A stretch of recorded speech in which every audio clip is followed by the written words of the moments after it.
आखिर कौन था शूर्पणखा का शक्तिशाली पुत्र? क्या सचमुच वह लक्ष्मण जी से अपनी मां का बदला लेने आया था?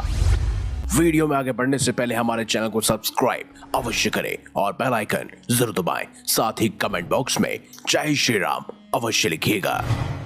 लंकापति रावण की बहन शूर्पणखा के विषय में हम सभी जानते हैं। वो एक राक्षसी थी जिसका विवाह विद्युज्जीवह नामक दैत्य के साथ हुआ था। रंगनाथ रामायण के अनुसार रावण जब दिग्विजय के लिए जाने लगा तब उसने विद्युज्जीवह को लंका की रखवाली के लिए नियुक्त किया, किंतु विद्युज्जीवह ने ऐसा सोचा कि क्यों न वह समस्त माया विद्या सीखकर लंका पर आधिपत्य स्थापित कर ले। इस उद्देश्य की पूर्ति के लिए वह पाताल लोक चले गया और तमाम तंत्र विद्या, माया विद्या, उच्चाटन इत्यादि सीखने लगा।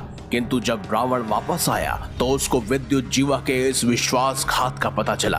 तब वह क्रोध में आग बबूला होकर पाताल लोक गया और खड़ग के द्वारा ही उसका वध कर दिया।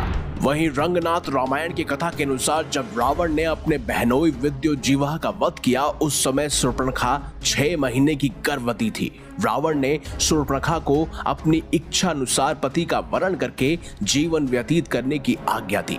शूर्पणखा पंचवटी में चली गई और वहां पर समय के साथ उसने जम्बूमाली नामक पुत्र को जन्म दिया, जो कि स्वभाव से एक राक्षस ही था।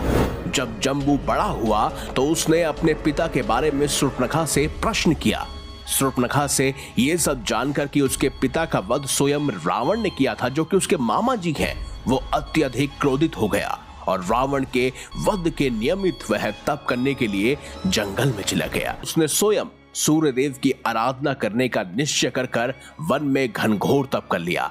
चिरकाल तक तपस्या करने के उपरांत उसका शरीर बांस के झुरमुट में ढक गया।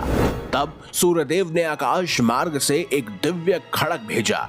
संयोगवश ठीक उसी समय भगवान श्री राम को वनवास हो चुका था। अचानक एक दिन लक्ष्मण जी जंगल में लकड़ी काटने के लिए गए। ठीक उसी समय घनघोर आवाजें करता हुआ वह खड़ग अचानक से ही हवा में लहराने लगा और वह खड़ग तत्पर ही जम्बू के पास में आकर ठहर गया। खड़ग से आवाज निकली, हे जम्बू कुमार, आप धन्य हो, आप यह खड़ग स्वीकार करें। श्री सूर्यदेव ने मुझे भेजा है।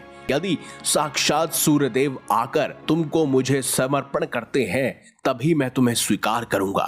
ठीक उसी समय लक्ष्मण जी वहां पर पहुंचे और इस घटना से अनजान उन्होंने उस दुर्लभ और चमचमाते खड़ग को अनायास के हाथ में पकड़ लिया। फिर उन्होंने उसकी परीक्षा लेते हुए अचानक ही बांस के बने हुए झुरमुट पर प्रहार कर दिया।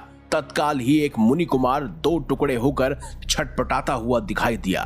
फिर वह आत्महत्या करने को तत्पर हुए। मृत्यु से पहले उन्होंने प्रभु श्री राम के पास जाकर अपना अपराध स्वीकार करने का निश्चय किया। वह श्री राम के पास पहुंचे और सारा वृतांत प्रभु को सुनाया। प्रभु भी चिंतित होकर कुछ सोचने लगे। तभी कुछ देर बाद ही कुछ मुनियों का एक समूह वहां पर उपस्थित हो गया। उन्होंने श्री राम को यह भी बताया कि वह ब्राह्मण या मुनि कुमार नहीं अपितु एक राक्षस कुमार जम्बूमाली था।